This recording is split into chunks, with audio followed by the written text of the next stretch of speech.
And order पर सवाल उठाते हैं तो यह प्रदेश अच्छी तरह जानता है कि किस तरह से इस प्रदेश में रंगदारी और किडनैपिंग एक उद्योग बन गया था। पूरे दावे के साथ पार्टी मुख्यालय में कह रहे हैं कि सरस्वती पूजा का कोई 5 रुपया का चंदा भी जबरदस्ती किसी व्यापारी से काटने का काम इस प्रदेश में नीतीश राज में नहीं कर सकता है। वो दो व्यक्ति का ऑफिशियल स्टेटमेंट है कि देश के प्रधानमंत्री बनाने का काम लालू प्रसाद यादव करता है। देश प्रदेश की जनता को भ्रम पैदा करने का कोशिश तेजस्वी यादव न करें। की तरफ अशोक जी इशारा कर रहे थे कि ये श्रेय लेने की होड़ चल रही है कि जब विपक्षी सदस्य सदन में बिहार को विशेष मदद या देखा हमने कि तख्तियां लेके गए थे कि बिहार के साथ सौतेला व्यवहार बंद करो, कि केवल बिहार की थाली में जलेबी और पकौड़ा दिया गया है, बाकी सब प्रदेश की थाली खाली छोड़ दी गई है। नमस्कार, मेरा नाम आलोक है। आप लाइव स्ट्रीम देख रहे हैं। एक तरफ जहां नेता प्रतिपक्ष तेजस्वी यादव सुप्रीम कोर्ट जाने को लेकर तैयारी कर रहे हैं, क्योंकि आरक्षण का दायरा जो बिहार में बढ़ाया गया था, अब उस आरक्षण के दायरे को जब हाई कोर्ट ने रद्द कर दिया है, उसे सुप्रीम कोर्ट में उस आदेश को चैलेंज किया गया है, तो सुप्रीम कोर्ट से अभी तक उस पर कोई सुनवाई नहीं हुई है। फिलहाल स्टे लगाने से मना कर दिया गया है। अब ऐसे में तेजस्वी यादव पिछले दिनों साफ साफ कहे थे कि बिहार सरकार की ये मंशा ही नहीं है, जेडीयू की मंशा नहीं है कि आरक्षण का कोटा जो है बढ़ाया जाए। ये लोग आरक्षण विरोधी है। अब तेजस्वी यादव को ही आज करारा जवाब देने के लिए जेडीयू ने प्रेस कॉन्फ्रेंस बुलाई थी। बिहार सरकार के 2 वरिष्ठ मंत्री अशोक चौधरी, विजय चौधरी, दोनों ने ही अपनी अपनी बातें रखी हैं। करारा जवाब दिया है तेजस्वी यादव को। क्या कुछ कह रहे हैं? सदन से गायब रहते हैं। जब बिहार विधानसभा का मानसून सत्र चला था, उस दौरान तेजस्वी यादव कहाँ गायब थे? ये सवाल भी पूछ रहे हैं अशोक चौधरी। विजय चौधरी ने भी कहा है कि ये क्रेडिट लेने की होड़ है। ये चाहते हैं कि बस क्रेडिट लें, काम करें नीतीश कुमार और क्रेडिट लें तेजस्वी यादव। क्या कुछ जेडीयू के नेताओं ने कटाक्ष किया है, जरा सुनिए। उन्होंने पदयात्रा की बिहार में यात्रा की घोषणा की है और 3 बातों की तरफ प्रदेश की जनता का ध्यान आकृष्ट कराने का काम किया। एक, जातीय गणना, दूसरा अपराध और तीसरा इस प्रदेश में आर्थिक और बिहार को विशेष पैकेज। ये 3 मुद्दा है जिसको लोग करके ये पदयात्रा करने जा रहे हैं। तो हम ये पूछना चाहते हैं आरजेडी के लोगों से कि जातीय गणना में 15 साल आपके माता पिता की सरकार रही, कभी आपने इस प्रदेश की आबादी को फिर से कैसे अति पिछड़ा दलित संगठित हो और उसको अधिकार मिले, उसको संविधान में हम कैसे आरक्षण बढ़ाने का काम करें, कभी भी क्या सरकार ने ऐसी कोई पहल की? इस सरकार ने कभी उस सरकार ने कोई बैठक की? इस सरकार ने कभी भारत सरकार से कोई प्रचार किया कि हमको अधिकार दिया जाए, हम करना चाहते हैं?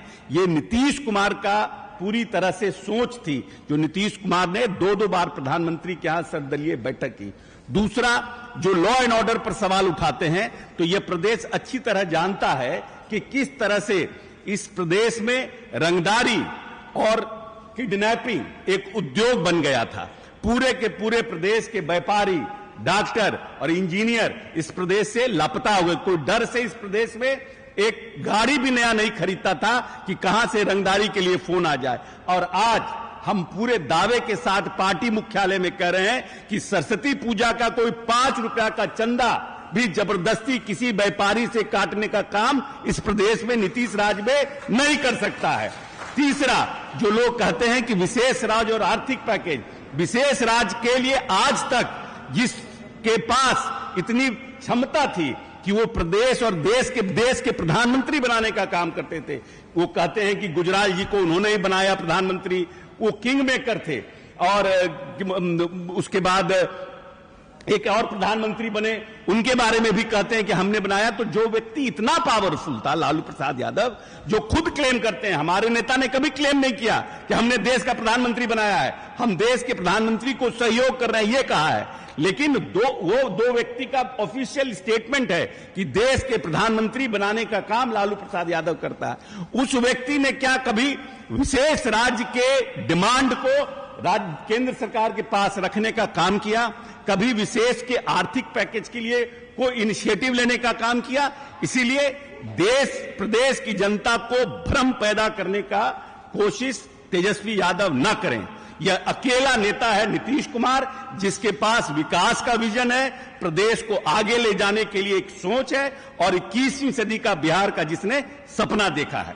यही हम बात आप सबसे कहना चाहते हैं और अपने साथियों का प्रदेश मुख्यालय में हम स्वागत करते हैं। गणना की बात हो या आरक्षण की सीमा बढ़ाने की बात हो या बिहार को विशेष राज्य का दर्जा देने की मांग के साथ विशेष पैकेज या विशेष मदद दिलाने की बात हो, ये सब मांग किनकी सोच से निकला है, किनके कारण निकला है, हम नहीं समझते हैं कि बिहार का कोई भी आदमी ऐसा होगा कि ये नहीं समझ रहा है कि ये किसके कारण शुरू हुआ था। और ये बात इसलिए ज्यादा उभरकर एक बार फिर से सामने आ रही है क्योंकि अब ये सब चीजें फलित हो चुकी हैं, जातीय गणना पूरी हो चुकी है, उसके आंकड़े आ चुके हैं, उन आंकड़ों के आधार पर आरक्षण की सीमा बढ़ाई जा रही है। तो अब एक ही चीज बच गई है जिसकी तरफ अशोक जी इशारा कर रहे थे कि ये श्रेय लेने की होड़ चल रही है।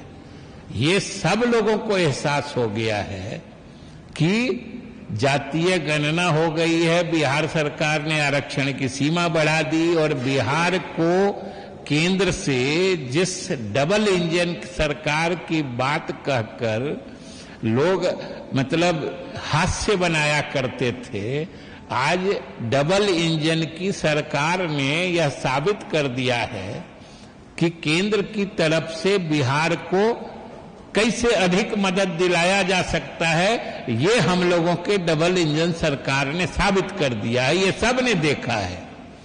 और आप समझिए कि कितनी हास्यास्पद बात है।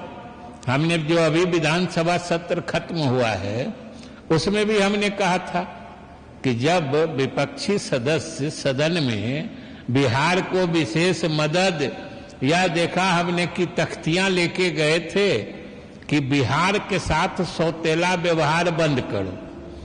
अब जरा इन लोगों की सोच में विरोधाभास या इन लोगों के आचरण में विरोधाभास देखिए कि बिहार विधानसभा में जो इंडिया ब्लॉक है, जो एनडीए के खिलाफ है, उसके सारे सदस्य तख्तियां लिए हुए थे कि बजट में बिहार के साथ सौतेला व्यवहार हुआ है और वहां संसद का भी सत्र चल रहा था।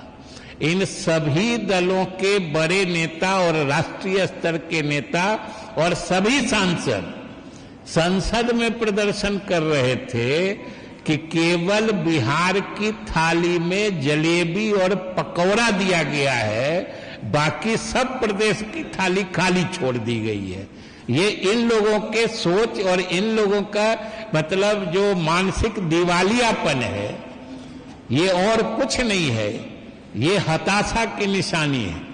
इनको समझ में नहीं आ रहा है क्योंकि पहली दफा बिहार को जो वित्त आयोग होता है, जिसकी अनुशंसा पर केंद्र राज्यों के बीच संसाधन का बंटवारा होता है, उससे अलग हटके लगभग 58,59,000 करोड़ रुपए की अलग से राशि दी गई है, जिसकी मांग हम लोग कर रहे थे कि विशेष राज्य का दर्जा दीजिए या विशेष पैकेज दीजिए या विशेष मदद दीजिए।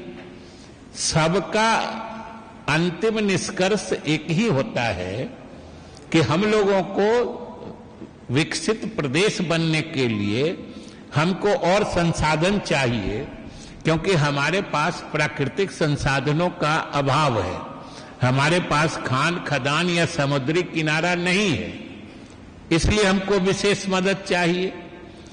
और हमने अपनी विश्वसनीयता और दक्षता साबित कर दी है कि हमारे पास जितने सीमित संसाधन हैं उसी की बदौलत आज देश में जितने विकसित प्रदेश हैं हम उनसे कड़ी स्पर्धा कर रहे हैं। विकास दर के मामले में यानी तरक्की की रफ्तार के मामले में हम किसी विकसित प्रदेश से कम नहीं हैं और आज बल्कि लगातार नीतीश कुमार के नेतृत्व में जो पूरे देश का औसत विकास दर होता है, हम लोग हमेशा उससे आगे रहे हैं। देश का औसत विकास दर हमेशा इकाई अंक में रहता है। अभी पिछले समय भी लगभग 7% हुआ है और हम लोग का 10.6% है। हमेशा हम लोगों ने अपने सीमित संसाधन में सिद्ध कर दिया है कि हम अपने बेहतर प्रबंधन और सुशासन के माध्यम से हम तेज गति से तरक्की कर रहे हैं। तो जेडीयू के वरिष्ठ नेताओं ने क्या कटाक्ष किया है हमने आपको सुनवाया है। तेजस्वी यादव के बयान पर वो सुप्रीम कोर्ट जा रहे हैं या फिर क्रेडिट लेने की होड़ मची हुई है, इस पर बिहार सरकार के मंत्री अशोक चौधरी और विजय चौधरी ने क्या कहा है हमने आपको सुनवाया है। हमारे चैनल को सब्सक्राइब कर लें, साथ साथ फेसबुक पेज भी लाइक करें। धन्यवाद।